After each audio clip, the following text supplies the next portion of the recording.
एक बात आपसे मैं बिल्कुल सीधा पूछूंगा। पिछली बार जब मीठा खाने की इच्छा पैदा हुई थी, मिठाई के लिए क्रेविंग्स हुई थी, तब आपने क्या किया था? मीठा खा लिया था या मीठा छोड़ दिया था? शायद दोनों ही केस में आपसे बोला गया होगा, थोड़ा सब्र करिए, थोड़ा कंट्रोल करना सीखिए, अपनी विल पावर को थोड़ा स्ट्रॉन्ग कीजिए। मैं एक डॉक्टर हूं और पिछले 20 सालों से डायबिटीज पेशेंट को गाइड कर रहा हूं। एक बात तो मैं गारंटी से कह सकता हूं कि क्रेविंग्स को, मीठा खाने की इच्छा को विल पावर से कभी भी दबाया नहीं जा सकता और परमानेंटली तो बिल्कुल भी नहीं रोका जा सकता, क्योंकि क्रेविंग्स आपका मोरल फेलियर तो बिल्कुल भी नहीं है, आपका मानसिक फेलियर तो बिल्कुल भी नहीं है। क्रेविंग एक बायोलॉजिकल सिग्नल है और उससे बाहर निकलने के लिए, उससे बचने के लिए एक चीज जो सबसे ज्यादा समझना आपके लिए जरूरी है वो है बायोलॉजी, यानी आपके अपने शरीर को समझना आपके लिए सबसे ज्यादा जरूरी है अगर आप चाहते हैं कि आप इस क्रेविंग से बाहर आ जाएं। तो आज मैं आपको ऐसा 4 स्टेप सिस्टम समझाने वाला हूं जो मैं हमेशा अपने बाकी के डायबिटीज पेशेंट को भी समझाता हूं, जो उन्हें आसानी से इस क्रेविंग से बाहर निकालने में बेहद मददगार साबित होता है। ये चारों स्टेप साइंटिफिक भी हैं और आयुर्वेद के साथ भी हैं। इन्हें ध्यान से सुनिएगा, किसी भी स्टेप को स्किप करने की जरूरत नहीं है। हर एक स्टेप आपको कुछ सिखाने वाला है। चलिए आगे बढ़ते हैं। उससे पहले अगर आपको भी वाकई में मीठा खाने की बहुत इच्छा होती है, आपका शुगर का लेवल भी उसकी वजह से बढ़ जाता है, तो मुझे नीचे कमेंट में क्रेविंग्स लिखना बिल्कुल ना भूलें। पहले एक बात समझना आपके लिए जरूरी है। एक क्वेश्चन है जो आपका शरीर आपके दिमाग से, आपके ब्रेन से पूछ रहा होता है, मुझे अभी कुछ मीठा खाने की इच्छा हो रही है, मैं ऐसे में क्या खाऊं, मुझसे रुका नहीं जा रहा। गुलाब जामुन खा लूं, मीठी चाय पी लूं, कोई केक ले लूं, पानी पी लूं, फल खा लूं या कुछ और खा लूं। मेरी बात हमेशा याद रखना, गुलाब जामुन, चाय या केक एक गलत जवाब है आपके सही सवाल का। पर आप भी सोचेंगे कि आपका ब्रेन, आपका दिमाग आपको गलत जवाब क्यों दे रहा है और सही जवाब क्या है। मेरे बनाए हुए इस 4 स्टेप सिस्टम को आज मैं आपको भी समझाऊंगा। इन्हें step by step he follow करना, इन्हें बीच में से स्किप तो बिल्कुल भी मत करना। आप इन स्टेप को पूरा करने के बाद सही जवाब तक खुद ब खुद पहुंच जाएंगे। और हाँ, 4th स्टेप तो सबसे ज्यादा सरप्राइजिंग है। शायद मैं आज आपको कुछ मीठा खाने की सलाह भी दे दूं और शायद लास्ट में मैं आपको एक ऐसी रेसिपी भी बता दूं जो मीठा भी हो, जो मिठाई भी हो और आपकी क्रेविंग्स को भी शांत कर दे। तो मेरे साथ बने रहिएगा, इस वीडियो को पूरा देखिएगा, आखिर तक देखिएगा। और अगर आपने अपने इस प्यारे चैनल नेचर सेहत को अभी तक सब्सक्राइब नहीं किया है तो अभी कर लें, ताकि मेरी हर नई वीडियो सीधा आप तक पहुंच सके। वीडियो को लाइक करना, दोस्तों के साथ शेयर करना बिल्कुल मत भूलिएगा। स्टेप 1, जब भी आपको कुछ मीठा खाने की क्रेविंग हो तो सबसे पहले एक ग्लास पानी पी लीजिए और 20 मिनट वेट कीजिए। शायद आप सोच रहे होंगे, ये तो मुझे पता है, इसमें क्या नई बात है, लेकिन मैं आपसे कहना चाहता हूं, क्या आपको पता है कि मैं 20 मिनट का समय आपको क्यों कह रहा हूं और पानी पीने के लिए क्यों कह रहा हूं? आपके ब्रेन में एक खास हिस्सा होता है जिसका नाम है हाइपोथैलेमस। शायद आपको पता भी ना हो, ये वो सेंटर है जो आपके भूख और प्यास दोनों को बराबर कंट्रोल करने का काम करता है। और यही वो जगह है जो आपके शरीर को मैसेज भी दे रहा होता है, प्यास लग रही है, भूख लग रही है, कुछ खाने की इच्छा पैदा हो रही है। पर ये दोनों ही सिग्नल बिल्कुल एक जैसे तरीके से आपके शरीर को मिल रहे होते हैं। कई बार शायद आपको यकीन भी ना आए कि आपको प्यास लग रही होती है, मगर आपके शरीर को मैसेज मिल रहा होता है कि कुछ खा लिया जाए। इस फिनोमिना का, इस प्रोसेस का नाम है ऑस्मोटिक हंगर। स्टडीज भी इस बात को साबित करती हैं, 37% केसेस में जिसे हम भूख समझ रहे होते हैं, असल में वो प्यास का, थर्स्ट का सिग्नल होता है। यानी अगर मैं सिंपल शब्दों में बोलूं तो हर 10 में से 4 बार लगने वाली भूख सिर्फ पानी पीने से ही शांत हो जाती है। और 20 ही मिनट के लिए मैं क्यों बोल रहा हूं कि जब आप पानी पीते हैं वो आपके पेट में जाता है और उसके सिग्नल को, सेटाइटी सिग्नल को आपके ब्रेन तक पहुंचने में लगभग 15-20 मिनट का समय लग जाता है और उसके बाद आप खुद को सेटिस्फाइड महसूस करते हैं और कुछ खाने की इच्छा भी शांत हो जाती है। आयुर्वेद में भी इस प्रोसेस को बहुत ही बेहतरीन नाम दिया गया है, वो है उष्णोदक सेवन। उष्ण मतलब गर्म, ओदक मतलब जल, गर्म पानी का, हल्के गर्म पानी का इस्तेमाल कर कर आप इस क्रेविंग को शांत कर सकते हैं। चलिए जल्दी से मुझे भी कमेंट में बता दीजिए, जब आपको कुछ मीठा खाने की इच्छा होती है, आप कितनी देर तक अपने आप को कंट्रोल कर पाते हैं? 5 मिनट,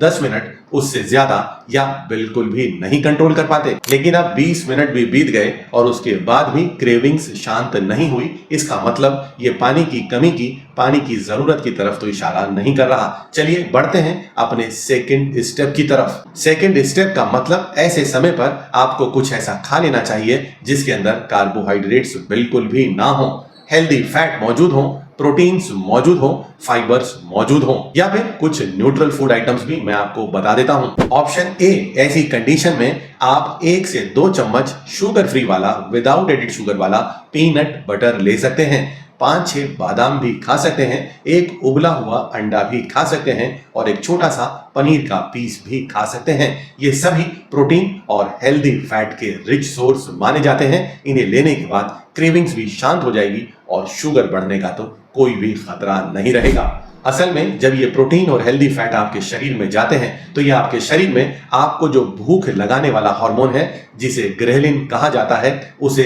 शांत कर देते हैं और आपकी और ज्यादा मीठा खाने की इच्छा भी शांत हो जाती है। चलिए मैं एक और स्मार्ट ऑप्शन बता देता हूं, ऑप्शन बी भी मैं आपको दे देता हूं, वो है सौंफ या फिर इलायची को चबा लेना। इन दोनों के अंदर ही कुछ ऐसे सूदिंग और कामिंग एरोमेटिक कंपाउंड्स होते हैं जो आपके टेस्ट रिसेप्टर्स को शांत कर देते हैं, आपकी वेगस नर्व को भी थोड़ा सा एक्टिवेट कर देते हैं और आपको एक फीलिंग ऑफ सेटिस्फेक्शन दे देते हैं। तो इनका इस्तेमाल कर कर भी आप अपनी क्रेविंग्स को शांत कर सकते हैं और कई बार तो इनसे मिलने वाले फाइटोकॉन्स्टिट्यूएंट आपको हल्का मीठा खाने का अनुभव भी दे देते हैं और आपकी क्रेविंग्स को शांत करने में आपकी मदद करते हैं। चलिए जल्दी से आगे बढ़ने से पहले मुझे नीचे कमेंट कर कर बता दीजिए, आपने 2 स्टेप सीख लिए। अभी अगर आपको कुछ मीठा खाने की इच्छा होगी तो आप क्या करेंगे? पानी पिएंगे, सौंफ खाएंगे, इलायची खाएंगे, पनीर खाएंगे, बॉइल्ड एग्स लेंगे, सीड्स या नट्स से आप काम चला लेंगे, या फिर आप मीठा खाए बिना मानेंगे नहीं। मेरे साथ बने रहिएगा, आगे के 2 स्टेप भी सुन लीजिए, ध्यान से सुन लीजिए। मैं एक बार फिर बोल देता हूं, शायद मैं आपको कुछ मीठा भी खिला सकता हूं। चलिए अपने थर्ड स्टेप को भी सुन लेते हैं। वो बहुत ही ताकतवर, बेहद कामयाब स्टेप है। पानी भी पी लिया, सौंफ और इलायची भी खा ली, एग्स भी ले लिए, पनीर भी खा लिया, मगर मीठा खाने की इच्छा अभी भी शांत नहीं हो रही, अभी भी क्रेविंग्स बहुत ज्यादा हो रही हैं। कोई बात नहीं, घबराने की जरूरत नहीं है। अपने आप से कहिए, अपने आप को एक मैसेज दीजिए कि जो मीठा मैं खाना चाहता हूं उसे मैं अभी साइड में रख रहा हूं, उसे मैं अपने अगले खाने के बाद में खा लूंगा। साइंटिफिकली इसे टेस्ट बर्ड को अपनी क्रेविंग्स को सप्रेस करना नहीं बोलते, साइंटिफिकली इसे टेम्पोरल डिस्प्लेसमेंट के नाम से जाना जाता है। कुछ समय पहले हार्वर्ड में एक साइकोलॉजिस्ट ने एक स्टडी की, उसमें देखा गया कि जब आप किसी खाने को बहुत ज्यादा अवॉइड करने की कोशिश करते हो तो आपका दिमाग, आपका ब्रेन उसे खाने की 3 गुना इच्छा पैदा कर देता है, यानी उसे खाने की इच्छा और भी मजबूत और भी प्रबल हो जाती है। और इस प्रोसेस को साइंटिफिकली बोला जाता है आयरॉनिक रिबाउंड इफेक्ट। लेकिन वहीं दूसरी तरफ जब उसी चीज को आप बाद में खाने के लिए रख देते हो और ये सोचते हो कि मैं अगले खाने के बाद खा लूंगा, तो ये विशियस लूप आपके दिमाग से शांत हो जाता है, आपका ब्रेन भी रिलैक्स हो जाता है, आपकी बॉडी भी रिलैक्स हो जाती है। आपको ये समझ आ जाता है कि मैं अपना फेवरेट मीठा खाना खाने के बाद खा लूंगा, आपकी बॉडी रिलैक्स हो जाती है। और शायद इसी की आपको उस वक्त जरूरत भी थी। और शायद आपको यकीन भी ना आए, 60 to 70% केसेस में देखा जाता है खाना खाने के बाद, अगली मील लेने के बाद ज्यादातर लोगों में उस मीठे को खाने की इच्छा खत्म हो जाती है, शांत हो जाती है, उसे खाने की जरूरत भी नहीं पड़ती। अब आता है स्टेप नंबर 4, जो सबसे इंपॉर्टेंट है और जिसे अक्सर लोग बुरा मान लेते हैं, गलत समझ लेते हैं। स्टेप 1 फॉलो कर लिया, स्टेप 2 फॉलो कर लिया, स्टेप 3 फॉलो कर लिया, मगर मीठा खाने की इच्छा तो शांत ही नहीं हो रही। आप फिर दोबारा से अपने दिमाग को उसे टालने के लिए कह सकते हैं। आप फिर कह सकते हैं, ठीक है रख लेते हैं, मैं कल सुबह खा लूंगा नाश्ते के बाद में। लेकिन वो मैसेज भी अब आपका शरीर नहीं सुन रहा, आपका दिमाग नहीं सुन रहा, आपको मीठा खाने की इच्छा अभी भी हो रही है। तो मेरा सिंपल सा जवाब है, आप उस मीठे को खा लो। जी हाँ, खा लो। शायद आपको सुनकर यकीन भी नहीं आ रहा होगा।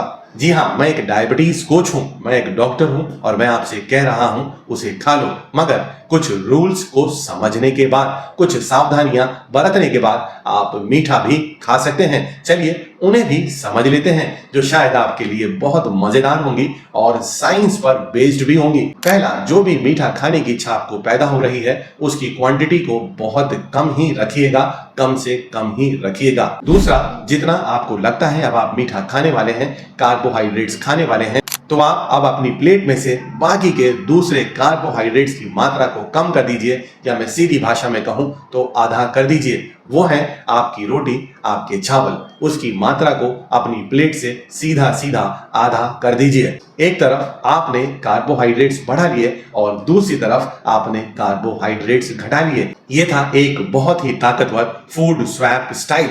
और तीसरा और भी महत्वपूर्ण रूल मैं आपको बता देता हूं, वो है अपने खाने के अंदर जब आपको मीठा खाना हो, उस खाने के अंदर अपने फाइबर्स की मात्रा को बढ़ा लीजिए, सलाद की मात्रा को बढ़ा लीजिए, पकी हुई सब्जियों की मात्रा को बढ़ा लीजिए, साथ ही प्रोटीन्स की और हेल्दी फैट की मात्रा को भी बढ़ा लीजिए। यानी कार्बोहाइड्रेट्स अपनी प्लेट से कम करने हैं, रोटी और चावल कम करने हैं, और फाइबर्स, प्रोटीन, हेल्दी फैट बढ़ाने हैं। अब आपने ये बहुत ही बैलेंस्ड खाना खा लिया, इसके बाद थोड़ा सा अपने मनपसंद का मीठा भी खा लीजिए। असल में मेरी बात को समझ लीजिए, खाना आपका दुश्मन नहीं है। गलत समय पर खाना, गलत तरीके से खाना आपका सबसे बड़ा दुश्मन है। चलिए, कभी कभार आप मीठा खाने की गलती कर रहे हैं तो कोई घबराने की जरूरत नहीं है, पर अगर आपको बार बार ऐसी क्रेविंग्स पैदा हो जाती है तो मैं एक बेहतरीन लड्डू की, मीठे लड्डू की रेसिपी भी आपको आज दे देता हूं, जिसे आप अक्सर इस्तेमाल कर सकते हैं अपने खाने के बाद में। जो तरीका मैंने बताया उस तरीके को फॉलो करने के बाद में, और ये कोई बहुत मुश्किल काम नहीं है, शायद ट्रेडिशनली आपके घर पर भी इसे बनाया जाता हो। वो है खजूर, सीड्स और नट्स से बने हुए लड्डू। इसमें चीनी डालने की बिल्कुल जरूरत नहीं है, शहद, गुड़ डालने की बिल्कुल भी जरूरत नहीं है। ये एक ऐसा मीठा बन जाएगा जिसके अंदर खुद में प्रोटीन्स भी मौजूद है, हेल्दी फैट भी मौजूद है, और थोड़ा सा मिठास भी आपको खजूर से मिल जाएगी, जिसके अंदर और बहुत सारे फाइबर्स भी पहले से ही मौजूद थे। तो कुल मिलाकर आपको एक ऐसा ऑप्शन मिल जाएगा जिसे कभी कभार जब आपको क्रेविंग्स हो, इस लड्डू का इस्तेमाल कर लीजिए। पर हाँ, सावधानी रखिएगा, खाने से पहले नहीं, खाने के बाद में इसे खाना है। खाली पेट खाने की और बेवक्त खाने की गलती तो बिल्कुल मत करिएगा।